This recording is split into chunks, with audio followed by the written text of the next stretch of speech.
कांके विधायक सुरेश बैठा अपने आवासीय परिसर में एक एक व्यक्ति का समस्या सुनते हैं और उसके बाद ये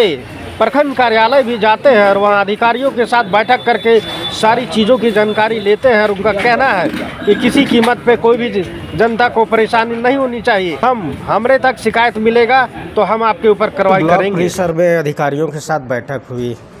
क्या बैठक थी? डेवलपमेंट से संबंधित बैठक रखी गई थी और समीक्षात्मक बैठक थी जिसमें पंचायत समिति के मेंबर और पदाधिकारी ब्लॉक के थे, प्रमुख भी थे, बीडीओ साहब भी थे। हर विभाग से 1 बाय 1 हम लोग उसको जो है रिपोर्ट ले रहे थे, क्या हो रहा है, चाहे अबुआ आवास हो, चाहे पीएम आवास के बारे में हो, चाहे कल्याण से संबंधित जो भी मुख्यमंत्री सृजन योजना से जो भी स्कीम्स चल रही है,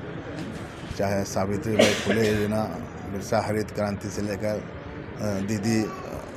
बाड़ी योजना, सारी चीज़ों का हम लोगों ने बारी से लिया। तो स्वास्थ्य के क्षेत्र में हो, चाहे सप्लाई के क्षेत्र में हो, चाहे आंगनबाड़ी सेविका का मामला हो, ये सारी चीज़ों को हमने आकलन किया और आकलन में पाया गया कि भाई कहीं ना कहीं मेरे विधायक बनने के बाद से लोग काम में तेज़ी लाया है, तो संतुष्टि जाहिर किया और जहाँ कमी आ रही है उसको दूर करने के लिए हमने कहा है। और हमने ये भी कहा है कि हमारे विधायक बनने से पहले कौन लोग क्या किया हम नहीं जानते, हमारे बनने के बाद अच्छा कार्य हो, लोग परेशान ना हो, ब्लॉक के चक्कर में दिन भर समय उसका बर्बाद नहीं करे। जो भी जाति आवासीय हो, चाहे आय प्रमाण पत्र हो, चाहे जन्म मृत्यु प्रमाण पत्र हो, चाहे जो भी है, चाहे मोटेशन हो, दाखिल खारिज का मामला हो, सारी चीज़ों का निष्पादन तुरंत किया जाए, जिस पर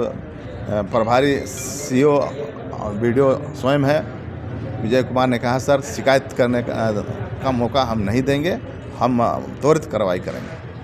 कैसी लगी उन लोग को ये जो बातें हुई और संतोष, उन लोग भी संतोष जाहिर किया कि भाई सही आदमी आए हैं और जो कह रहे हैं गलत नहीं कर रहे हैं, काम करने के लिए कह रहे हैं। और अब सही बात भी है, तनख्वाह देती सरकार तो आपको काम करना पड़ेगा।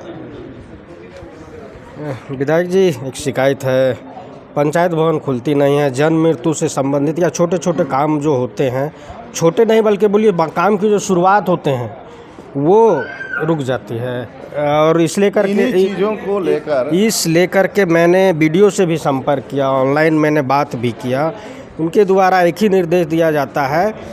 कि पंचायत सचिव को टाइम दिया हुआ है, लेकिन उनको ये नहीं मालूम है शायद कि सहायक पंचायत सचिव है, उनको पंचायत छोड़ के कहीं नहीं जाना है, उनको दिन भर पंचायत में बैठना है। वो एक बहानाबाजी की तरह, इस पे आप संज्ञान लेंगे उनसे? निश्चित रूप से अगर ऐसी बात है तो हमने कहा भी है कि संबंधित पंचायत में जब भी आप जाएंगे, चाहे पंचायत सचिव हो, चाहे सहायक सचिव हो, चाहे वहाँ हमारा मुखिया हो, पंचायत समिति हो, वार्ड के सदस्य हो, जो भी योजनाएं अगर लेके जा रहे हैं, इन प्रतिनिधियों से जरूर तालमेल बनाकर चलें तो निश्चित रूप से कोई शिकायत नहीं मिलेगा और काम भी समय पर होगा।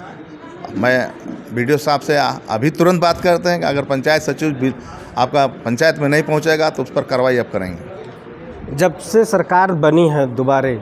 अच्छा काम के लिए जाना जाता है, यहाँ तक कि जो वित्त मंत्री है वो पूरे डाटा दिखाए कि हमने ऐसे ऐसे खर्च किए हैं पिछले बेरा, लेकिन जब इसी चीज़ को वीडियो से मांगा जाता है कि प्रखंड में आप कैसे खर्चा किए, तो वीडियो के द्वारा नहीं दिया जाता है। ये कहीं ना कहीं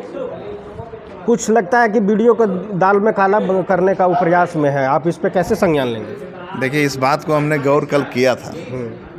कि आपने जो खर्च किया है तो मोटा मोटी आप इतना खर्च कर दिए हैं बोल देने से नहीं होगा, उसका डिटेल्स देना होगा, किस व्यक्ति को आपने क्या दिया है, उसका मोबाइल नंबर भी हमने कहा है हमको उपलब्ध कराइएगा, ताकि हम उससे पूछेंगे कि आप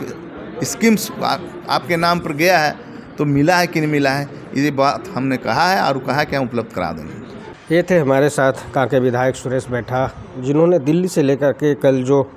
ब्लॉक परिसर में भी बैठकें हुई उसके लेकर के बारी बारी से एक एक चीज़ों को बताए। और इस तरह हम इनसे मिलते रहेंगे और इनसे इस तरह का सवाल जवाब और विकास के प्रति जानकारी हासिल करते रहेंगे। आप सभी जनता से हम अपील करते हैं कि कमेंट और मैसेज के माध्यम से बताएं कि विधायक जी को और आपके लिए क्या करना चाहिए और कहाँ क्या कमी है, वो सुझाव आप कमेंट और मैसेज के माध्यम से हमें दें। हम विधायक तक आपका बात पहुँचाएँगे और विधायक से उस चीज़ का जिक्र करते हुए आपकी मांग के प्रति आगाह करेंगे।